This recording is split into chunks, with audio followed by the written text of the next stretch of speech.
asalaamaaleykum mbokki commune Diass ñu ñëw tey andil leen seen premier numéro journal de la commune muy lu bees tàkk journal de la commune nag mooy lan mooy dañuy waxtaanee liggéeyu mairie de Diass naka la mairie bi di doxee naka la yëf yi di doxee tey nag ci suñu premier numéro ñu war a waxtaanee les passations des marchés publics war ci ànd tey ak suñu invité di monsieur Tamsir Seck qui est le responsable de la cellule de passation des marchés publics de la commune de Diass nuyu ñëpp bàyyi Tamsir mu def présentation laata ñuy dugg ci thème bi. waaw bismillahi rahmani rahim asalaamaaleykum waa commune de Diass je me nomme Tamsir Seck je suis le coordonnateur de la cellule de passation des marchés de la commune de Diass donc mun naa ne man maay responsable au niveau de la commune de Diass et plus précisément de la mairie de tout ce qui concerne la passation des marchés publics de Diass. merci beaucoup Tamsir ci présentation bi nga jot a def comme ni ngeen ko déggee yéen ñëpp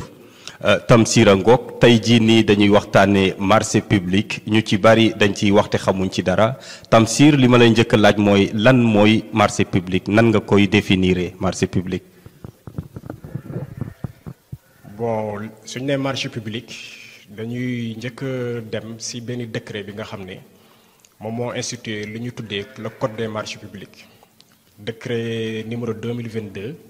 2295 du 28 décembre 2022 c'est un décret boo xam ne moom moo tënk lu ñuy waxee code des marchés publics léegi décret boobu moom moo organisé lépp luy passation de marché public au Sénégal léegi ci décret boobu au niveau de l'article 4 article 4 code des marchés publics ñu ngi ci définir le marché public comme étant un contrat écrit conclu par une autorité contractante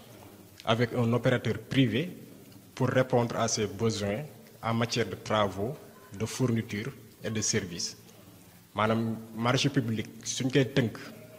maanaam dafa am ñetti catégorie am na marché boo xam ne dañ ko tuddee marché de travaux am na marché yoo xam ne dañ ko tuddee marché de fourniture et des marchés yoo xam ne dañ leen tuddee marché de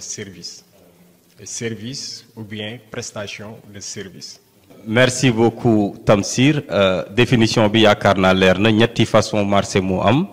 marché de travaux marché de fourniture et marché de service donc yaakaar naa loolu dina leer ci boppi ñëpp parce que aujourd'hui li monsieur le maire Mamadou Ndione yore yëfi ñëpp la donc transparence da cee war te da cee gën donc ma gëm na ci loolu rek la nekk tey jii nii lan nga mën a wax ne moom mooy njëriñu transparence de la gestion des marchés publics yorin wi transparence bi lan mooy njëriñam. bon suñ nee transparence mooy ne maanaam la gestion des affaires au niveau de la commune maanaam gestion transparente maanaam traçabilité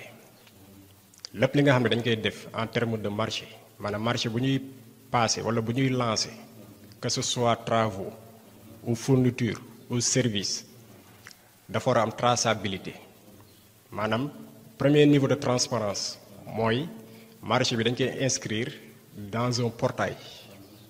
bi ça s'appelle le portail des marchés publics du Sénégal portail boobu ñëpp am nañ ci accès c'est un portail qui est ouvert au public et aux populations portail boobu c'est www.marchepublic.sn SN ça signifie Sénégal donc képp ku mu intéressé yow mën nga defal sa bopp recherche à travers ton téléphone portable wala à travers voilà sa ordinateur mën nga def recherche nga tapé www.marchepublic.sn portail boobu marché bu ñuy lancé bu commune de Diass di lancé da koy publier ci portail boobu nga xam ne dafay am visibilité day am traçabilité léegi suñ ko publier foofu après au niveau d'un journal aussi dañuy publier marché bi foofu te journal bi nga xam ne moom la commune de Diass choisir journal bi nga xam ne moom la monsieur le maire choisir pour def publication projet de marché bi yëpp c'est le quotidien Le Soleil nga xam ne c'est un quotidien d'information boo xam ne toutes les grandes structures suñuy publier ñoom seen marché de sorte que ñoom dañuy bëgg a am visibilité en termes de transparence léegi journal Le Soleil boobu lañ koy publier léegi foofu aussi mooy deuxième niveau de transparence léegi troisième niveau de transparence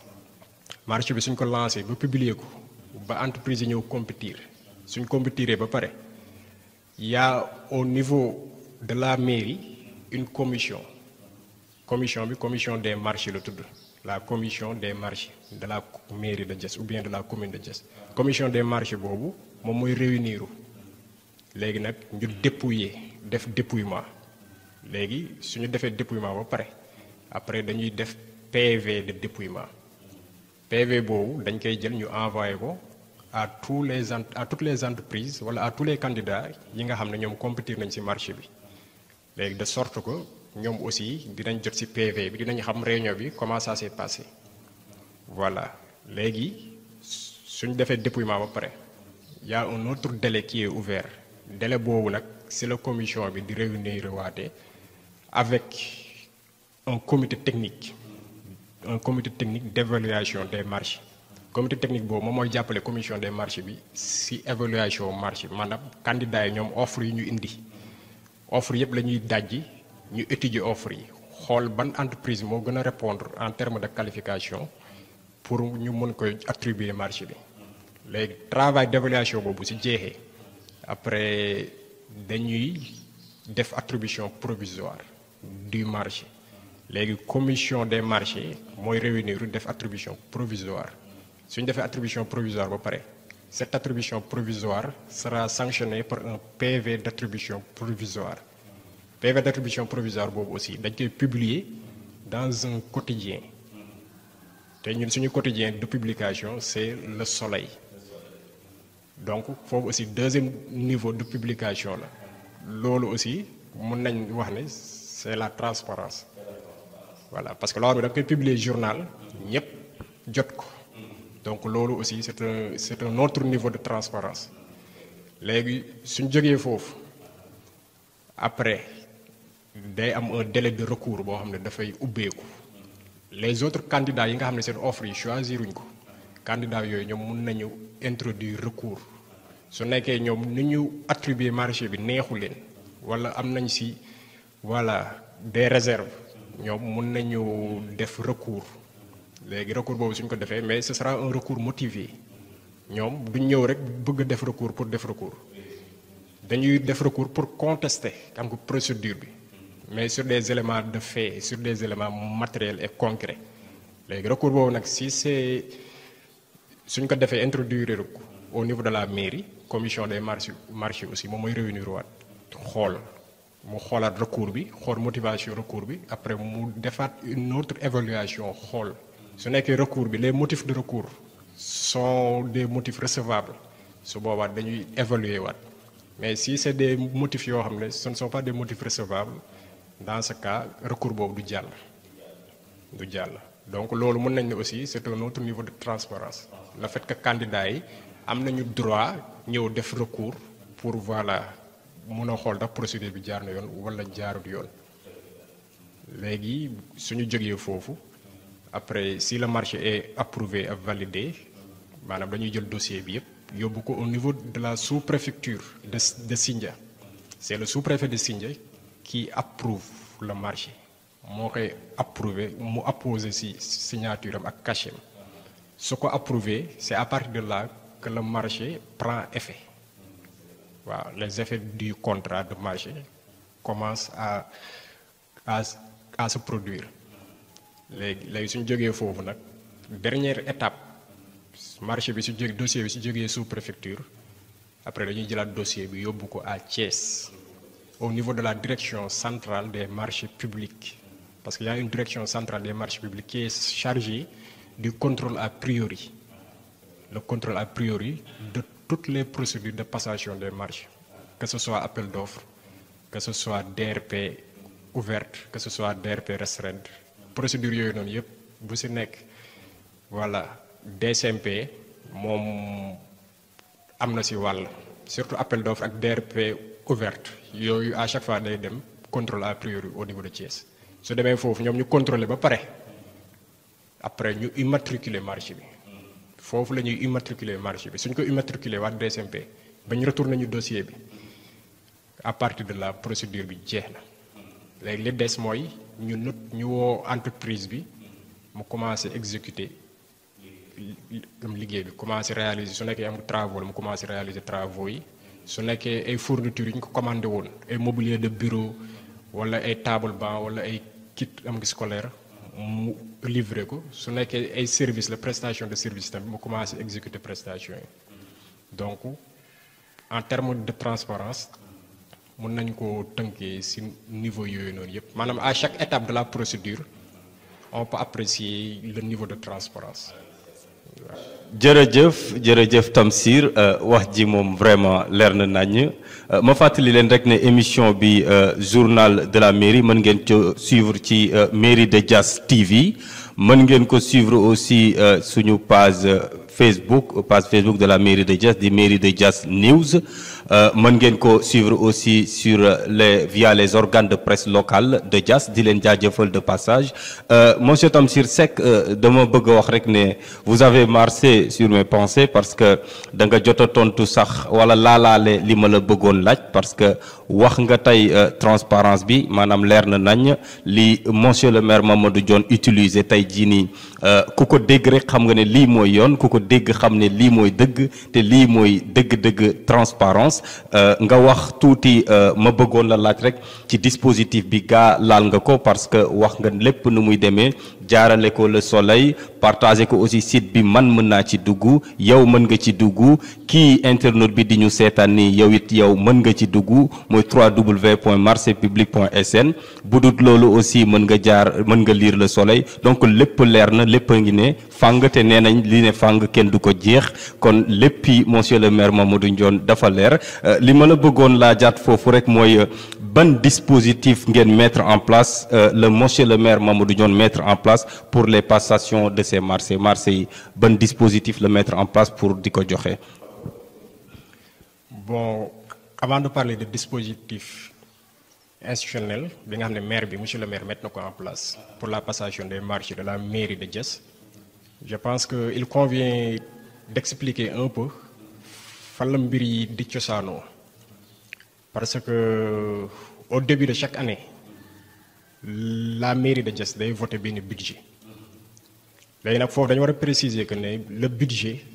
c'est pas des fonds disponibles au niveau de la mairie du kees du xaalis bu ñuy yor au niveau de la mairie wala benn kees boo xam ne yor nañ ko au niveau de la mairie que projet bu ñu bëgg a réaliser rek dañuy dem tibb ci kees boobu ñëw réaliser ko du kees mais budget c'est des prévisions c'est des écritures c'est des prévisions léegi budget dañ koy tënk ci benn document benn papier parce que avant l'établissement du budget avant le vote du budget mairie de Diass wala commune de Diass mooy def lu ñu tuddee expression de besoin mairie de Diass mooy def expression de besoin mu nekkat sur l'année 2023 lii laa bëgg a réaliser en termes d'investissement sur l'année 2023 lii laa bëgg a def en termes de budget de fonctionnement léegi expression de besoin boobu commune de Diass wala mairie de Diass su ko defee après dañ koy jël ñu tënk ko ci benn document boobu la ñu tuddee budget mais document boobu suñ ko tënkee ba pare léegi budget boobu dañ ko war a traduire en dépense dañ ko war a traduire en projet dañ ko war a traduire en commande voilà léegi budget en résumé c'est ça léegi nag le levier wala la voie par laquelle on traduit le budget en commande ou bien en projet c'est la passation des marchés publics c'est à travers la passation des marchés publics que le mairie de Diass mën a mettre en œuvre budget léegi budget bi puisque deux volets la volet investissement et volet fonctionnement projet bu mairie bëgg a def bu mu bëgg a réaliser dafay jël benn projet benn pàcc ci budget bi mu lancer ko en marché mu traduire ko en marché boobu la ñuy jël ñu lancer ko noonu lay demee léegi nag suñ ko lancer nag voilà après mu suivre la procédure le cours normal xam nga de la procédure Voilà léegi loolu benn bref explication rek laa bëggoon apporter sur le budget comme ça nit ñi comprendre lan mooy budget que ne budget du xaalis fonds bu disponible au niveau de la mairie mais document la boo xam ne ce sont des prévisions léegi en ce qui concerne le dispositif qui a été mis en place par monsieur le maire pour gérer la passation des marchés au niveau de la commune de Diass dispositif yooyu li ci njëkk mooy avant le 5 janvier 2023 et cela ça concerne toutes les structures yi nga xam ne dañuy def passation de marché que ce soit commune que ce soit département que ce soit ministère que ce soit société nationale ak bu munti doon chaque début d'année avant le 5 janvier loolu c'est le code des marchés moom moo ko prévoir chaque début d'année avant le 5 janvier monsieur le maire au niveau de la commune de Diass fii day jël des arrêtés de nomination des membres de la commission des marchés ak un arrêté de nomination des membres de la cellule de passation des marchés ak un arrêté de nomination de la commission réception des travaux aussi un autre arrêté de nomination de la commission de réception des fournitures donc loolu moom moo jiitu en termes de dispositif maanaam c'est les actes de nomination yi nga xam ne monsieur le maire jël na ko pour nommer membre commission des marchés membre commission de la cellule de passation des marchés membre commission réception des marchés ak membre commission réception des fournitures et des travaux léegi suñ jógee foofu après dañuy jël marché yooyu noonu yëpp projet yooyu yëpp ñu tënk ko ci benn document bu ñu tuddee le plan de passation des marchés suñ ko tënkee ci document boobu plan de passation des marchés boobu dañ koy envoyer à la DCMP à la direction centrale des marchés publics suñ ko envoyé DCMP ñooy jël document boobu ñu publier ko dans le portail des marchés publics de sorte que fii au niveau de la commune de Diass tous les citoyens wala toutes les populations wala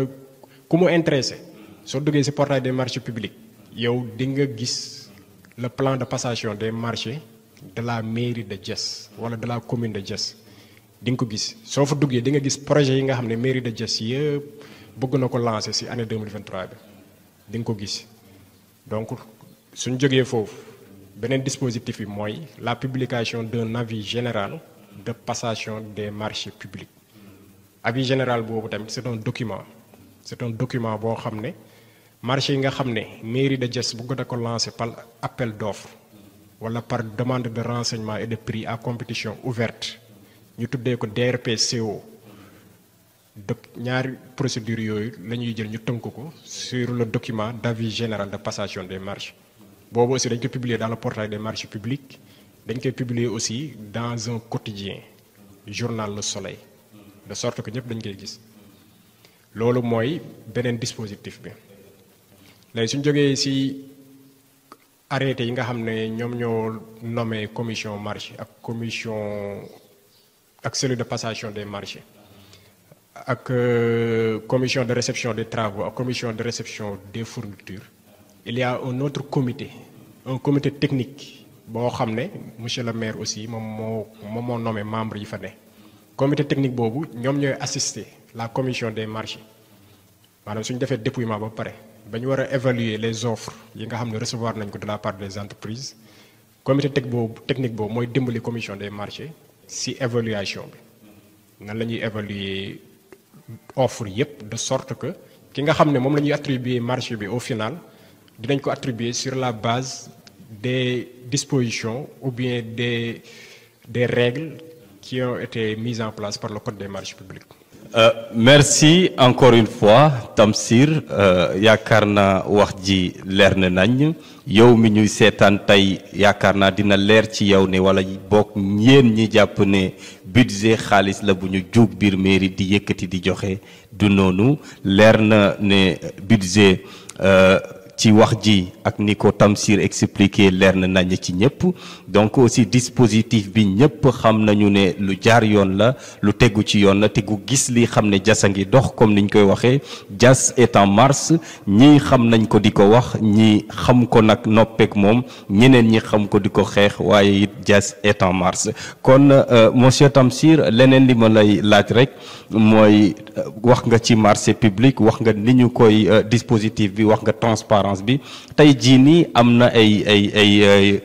ay grand marché public yu am biir Diass liggéey ngeen fii gis nañu ko ndax mën nga ñëwaat ci marché yooyu xam ne jot ngeen ko def fii ci biir Diass. Voilà, concernant réalisation yi nga xam ne wala marché yi nga xam ne monsieur le maire jot na ko réaliser marché bi nga xam ne ça concerne l'acquisition de véhicules de 2 véhicules pick-up l'acquisition de 2 véhicules pick-up yi nga xam ne ce sont des véhicules de service yoo xam ne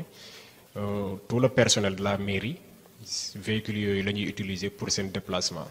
ku si mel ni man nga xam ne je suis le responsable des marchés voilà su may waree yóbbu dossier au niveau de la sous-préfecture pour approbation wala au niveau de la DCMP pour immatriculation véhicules yooyu mun naa ne ñoom la ñuy jël voilà après chauffeur yi déposé ñu donc tout le personnel de la mairie de Diass ku si nekk si sa wàll soo amee ay déplacement à faire dans le cadre du travail mais seulement dans le cadre du travail donc ces véhicules là sont à ta disposition comme ça voilà si ngay mën a def ces déplacements yi un autre marché bi nga xam ne commune de Diass wala mairie de Diass aussi réalisé na ko au niveau de la mairie toujours maanaam la connexion internet waaw le réseau internet donc au niveau de la mairie de Diass am na benn connexion wifi boo xam ne mairie bi yëpp personnel bi yëpp si réseau wifi boobu lay basé wu pour mën a def liggéeyam. aussi un autre marché boo xam ne réalisé monsieur le maire jot na ko réalisé c'est le réseau téléphonique au niveau de la mairie réseau téléphonique boobu voilà au niveau des bureau du maire, le bureau des adjoints au maire, le bureau du responsable comptable et financier. Bureau yooyu noonu yëpp am nañu téléphone réseau téléphonique boo xam ne képp ku soxla sa morom voilà yow il suffit de composer un numéro voilà comme ça nga mën ko jot sans se déplacer voilà loolu aussi dafay accélérer travail bi quoi. Dans notre plan de passation de marché. Il y a le projet de construction d'un centre de santé secondaire à Diass marché boobu lancé nañ ko et c'est en cours de procédure bi yeggagul mais c'est en cours donc procédure bi su aboutir rek donc travaux yi dañ ko commencer réaliser. Au niveau aussi du stade municipal de Diass foofu aussi lancé nañ fa ñaari marché benn bi construction d'une tribune découverte au stade municipal de Diass. ay gradins la ñu fay construire comme ça public bi voilà suñuy seetaan marché ñu mun fa voilà nekk. L'autre marché aussi ça concerne la pose de gazon synthétique au stade municipal de Diass gazon synthétique aussi dañ ko fay poser boobu marché bi lancé nañ ko ba attribué nañ ko donc ñaari marché yooyu noonu yëpp yi nga xam ne ça concerne le stade municipal de Diass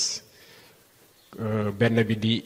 construction de tribune découverte beneen bi di pose de gazon synthétique ñaari marché yëpp lancé nañ ko ba procédure bi aboutir na donc je pense que sax ñi nga xam ne ñu ngi jaar ci côté terrain góot ñoom gisal nañ ko seen bopp voilà xam nga travaux yi daanaka tàmbali nañ ko. Aussi il y a un autre marché boo xam ne lancé nañ ko ça concerne la construction de PRN. PRN ce sont les points de regroupement normalisé de collecte des ordures dans la commune de Diass boobu aussi monsieur le maire boobu aussi lancé na marché boobu comme ça au niveau de chaque village dañ fa construire au minimum un PRN benn point de regroupement normalisé de collecte des ordures voilà. À part les PRN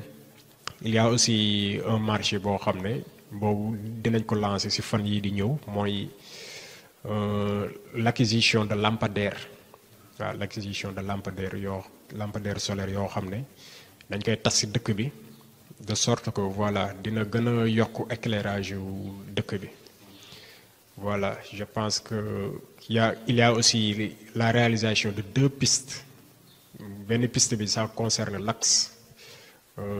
Paaki Toglu boobu jot nañ ko réaliser ba réceptionné nañ ko. L'autre piste ça concerne le trajet Ndiéfoune Thiki boobu c'est en cours de réalisation. Bientôt les travaux vont finir inchallah. Donc sur le volet des pistes aussi foofu tamit monsieur le maire def na fa ay jéego. Bon, il y a aussi la construction des salles de classe. Waaw des 12 salles de classe boobu aussi c'est en cours. Boobu aussi xam nga la réalisation wala l'exécution des travaux c'est en cours. Donc en résumé suñu marché yi nga xam ne ñooy marché yu mag yi nga xam ne lancé nañ ko par voie d'appel d'offres ak par voie de DRPCO, c'est-à-dire demande de renseignement et de prix à compétition ouverte. Marché yooyu mooy yi ma leen listel sànq yi nga xam ne ça concerne les investissements, les marchés en termes d'investissement pour l'année 2023 yi nga xam ne monsieur le maire voilà prévoir na ko def ak yi nga xam ne débuté nañ ko. Donc en gros c'est ça marché yooyu la. Merci beaucoup pour une dernière fois Tafsir kontaan ci yow lool wax ji leer na lépp leer na di remercier aussi Tafa doon le grand technicien di remercier toute la presse locale di leen wax rek ne moo doonoon suñu premier numéro journal de la commune ngeen àndoon ceeg seen doom seen rakk seen xarit Ousseynou Diouf wax ji leer na nañ nee naa leen monsieur le maire Mamadou Ndione fowul folowul caaxaanul te fontuwul jas rek ko ñor jas rek lay liggéey te mi ngi liggéey te nag wax naa leen ko nee naa leen à l'heure du bilan lépp dina leer donc jasa ngi dox ñii xam nañ ko di ko wax ñii xam ko noppeek moom ñeneen ñi nag xam ko di ko xeex waaye jasa ngi dox jërë ngeen jëf ba beneen yoon.